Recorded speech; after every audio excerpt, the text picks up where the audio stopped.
मंत्रिमंडळाच्या बैठकीमध्ये एक दोन महत्त्वाचा निर्णय गड किल्ल्यांवरील अतिक्रमणं निष्कासित व प्रतिबंधित करण्यासाठीचा जी कमिटी स्थापन केली गेलेली आहे, म्हणजे जेवढे गड किल्ल्यांवर जी अतिक्रमणं आहेत, जी महत्त्वाची धार्मिक स्थळं आहेत, त्याच्यावर जे काय अतिक्रमणं तयार झालेली आहेत ते हटवण्यासाठी, निष्कासित व प्रतिबंधित करण्यासाठीची जी कमिटी आहे, ज्याच्यामध्ये जी सांस्कृतिक मंत्रींच्या अध्यक्षतेखाली तयार झालेली आहे, त्याचे सहअध्यक्ष महसूल मंत्री आहेत, सदस्य ग्रामविकास मंत्री आहेत, दुसरे सदस्य पर्यटन मंत्री आहेत, मग सार्वजनिक बांधकाम मंत्री आहेत, वने मंत्री आहेत आणि बंदरे मंत्री आहेत, म्हणजे मी.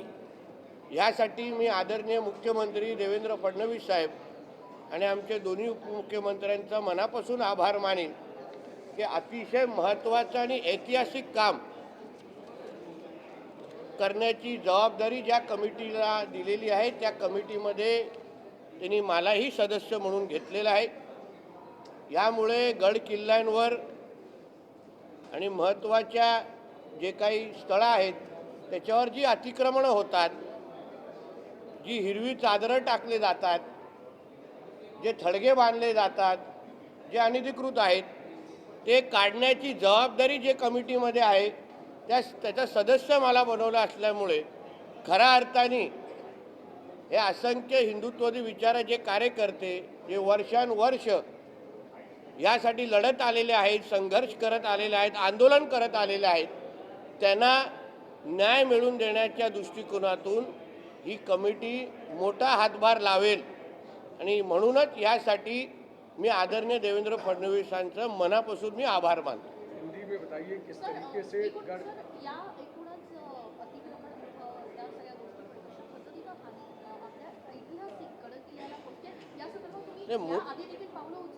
मुळामध्ये आपला इतिहासच पुसण्याचं काम या अशा पद्धतीचे अतिक्रमण करण्याचे जे लोक आहेत, जे जिहादी मानसिकतेचे जे लोक आहेत, ज्यांना छत्रपती शिवरायांपासून एकंदरीत हिंदवी स्वराज्याचा जो इतिहास छत्रपती शिवरायांनी घडवला त्याला पुसण्याचं काम हे अशा पद्धतीचे थडगे उभे करायचे, पाहिजे तिथे हिरवी चादरे टाकायची आणि त्याच्यामुळे आणि तिथे मग आपले कार्यक्रम सुरू करायचे आणि मग सांगायचं आणि मग कोण काढायला गेलं तर तिथे मोठा तिथे सगळे आजूबाजूचे सगळे जमा होतात.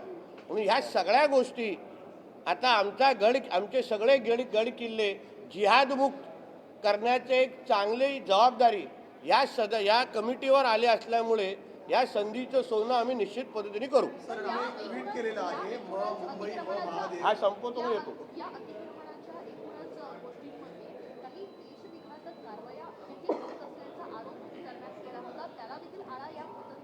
नक्की येणार ना, कारण का जे काही थडगे किंवा जे काही अनधिकृत बांधलं जातं त्याच्यामध्ये धर्माच्या नावाने कधी कधी त्याच्याकडे हत्यारही सापडलेले आहेत, कधी कधी देशाच्या विरोधात जे काही कुठे अतिरेकी असतील, कोण असतील तेही त्याच्यामध्ये लपताना आणि श्रेय घेता म्हणजे तिथे कुठेतरी गायब होत असताना दिसलेले आहेत.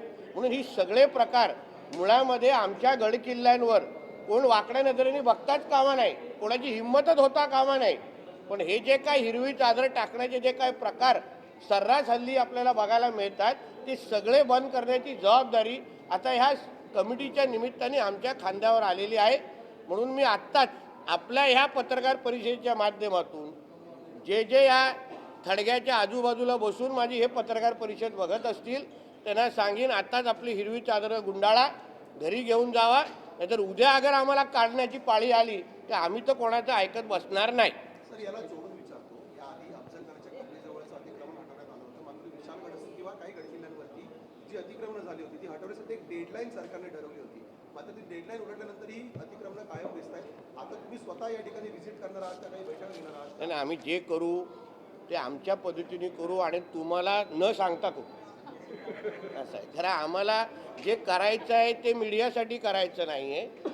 आमचा देश एक हिंदू राष्ट्र आहे आणि या हिंदू राष्ट्रामध्ये अशा पद्धतीचे आमच्या म्हणजे छत्रपती शिवराय, छत्रपती संभाजीराजे हे जे आमचे दैवत आहेत, ह्यांनी जे जो इतिहास हिंदवी स्वराज्याचं घडवलेला आहे, त्याच्यावर अशा पद्धतीचे कोणीही हिरवं आक्रमण कोण करत असेल ते हटवण्याची चांगली जबाबदारी आता आमच्या खांद्यावर असल्यामुळे त्या कामामध्ये आम्ही कोणाचंच हस्तक्षेप मीडियाचे मित्र पण असतील तरी करायला देणार नाही. पण सर, पहिल्या टप्प्यामध्ये काही विशिष्ट तुम्ही यादी काढली आहे का? आम्हाला तोंडपाठ माहिती आहे. आमच्यासारखा हिंदुत्ववादी कार्यकर्त्यांनी आम्ही असंख्य आंदोलनं केली, हिंदू सकल मोर्चे काढले, लँड जिहादचे असंख्य प्रकार, हिरवी चादरं टाकण्याचे असंख्य प्रकार मला तोंडपाठ माहिती आहे. म्हणून आता उद्यापासून ॲक्शन सुरू. पण सर, याआधी शिवप्रेमींनी आंदोलन देखील केली होती, मात्र काही राजकीय पक्षांचे हस्तक्षेप पाहायला मिळाले होते. तर आता मी असल्या आमच्यासारखे लोक सदस्य म्हणून असल्यामुळे काय राहतं काय, आम्ही टॅक्स फ्री आहे, तुम्ही चिंता करू नका. आम्ही या बाबतीमध्ये तडजोड होणार नाही. मी नेहमी बोलतो, हिंदुत्व या विषयावर तडजोड होणार नाही, छत्रपती शिवाजी महाराजांच्या विषयावर तडजोड होणार नाही. म्हणून तुमच्या माध्यमातून मी त्या गड किल्ल्यांवर कोणी अगर हिरवी चादरी टाकली असतील तर मला तुम्ही असं फोल्ड करायला सुरू करा किंवा स्वतः काढा, त्रास होणार नाही नंतर. तर आमचे बुलडोजर का ऐकणार नाही, आमच्या JCB का ऐकणार नाही, त्यापेक्षा तुम्ही स्वतः काढा, त्रास कमी होऊन जाईल.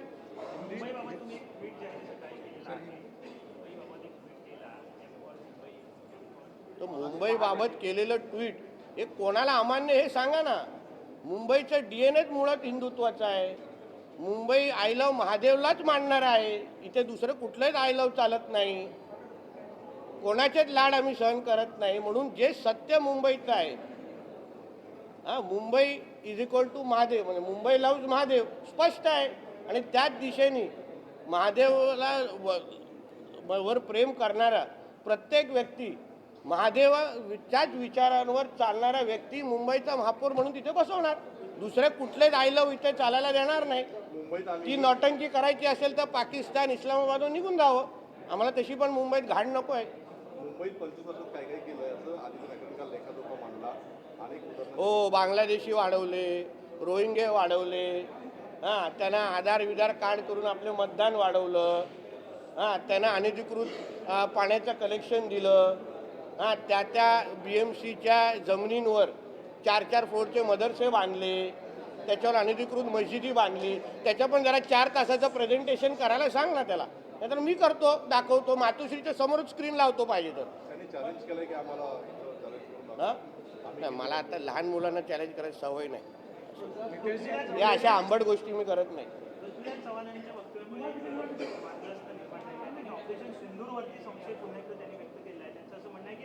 एवढेच पृथ्वीराज चव्हाण साहेबांनी जरा 2014ला इलेक्शनच्या वेळी लक्ष दिलं असतं ना, खूप विषय वेगळे झाले असते. असं आहे. म्हणून त्यांना सांगा की आता काय हातातून सगळे निघून गेलेले विषय आहेत. देशाच्या विरोधात भूमिका घेणं ह्यालाच काँग्रेसचा DNA म्हणतात. पाकिस्तानचं मुखपत्र कोण असेल तर त्याला काँग्रेस पक्ष म्हणतात.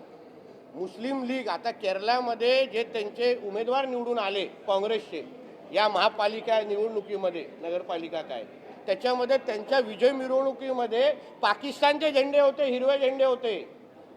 बघा तुम्ही तपासा केरळमध्ये.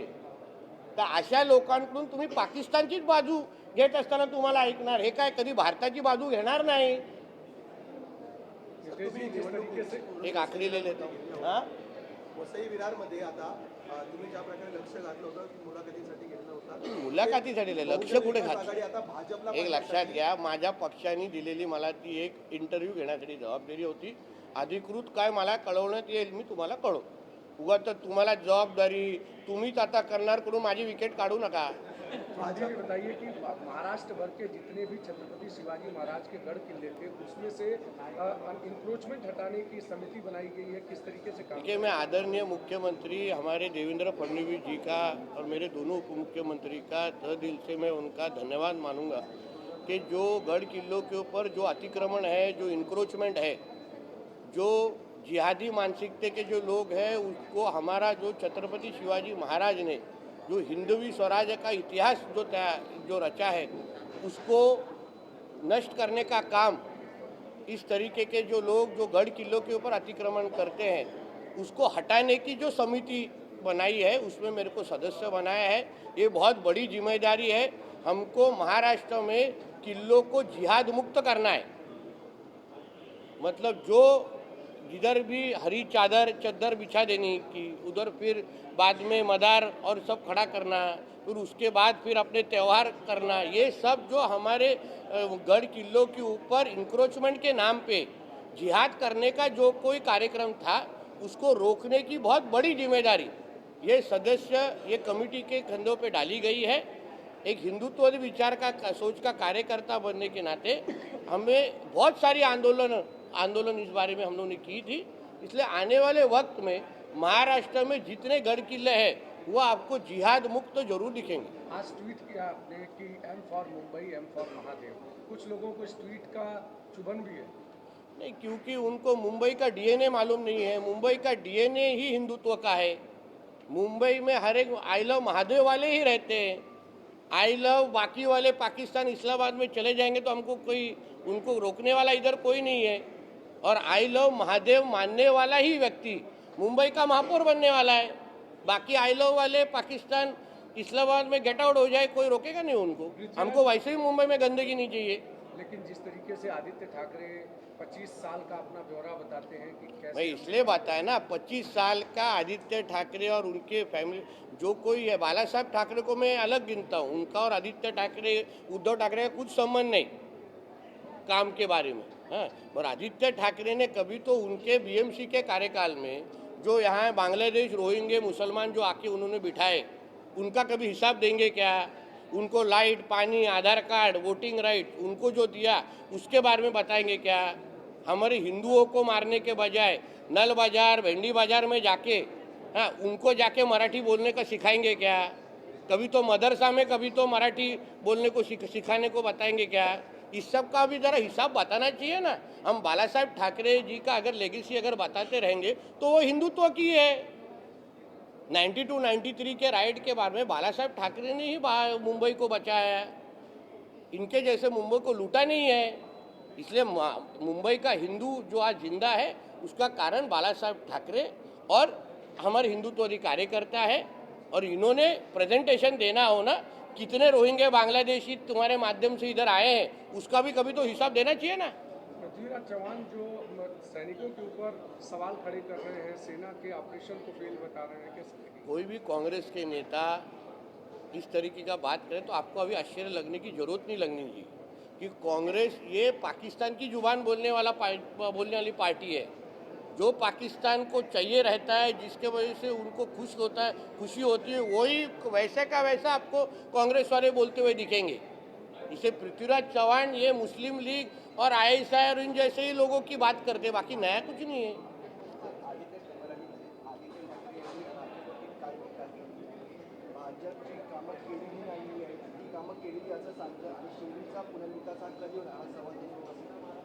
त्याच्यासाठी आमचे अमित साटम उत्तर द्यायसाठी तयार आहेत।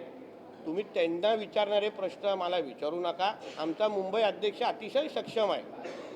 तुम्ही लावालावीचे कामं थोडे कमी करा अशी मी तुम्हाला विनंती करतो।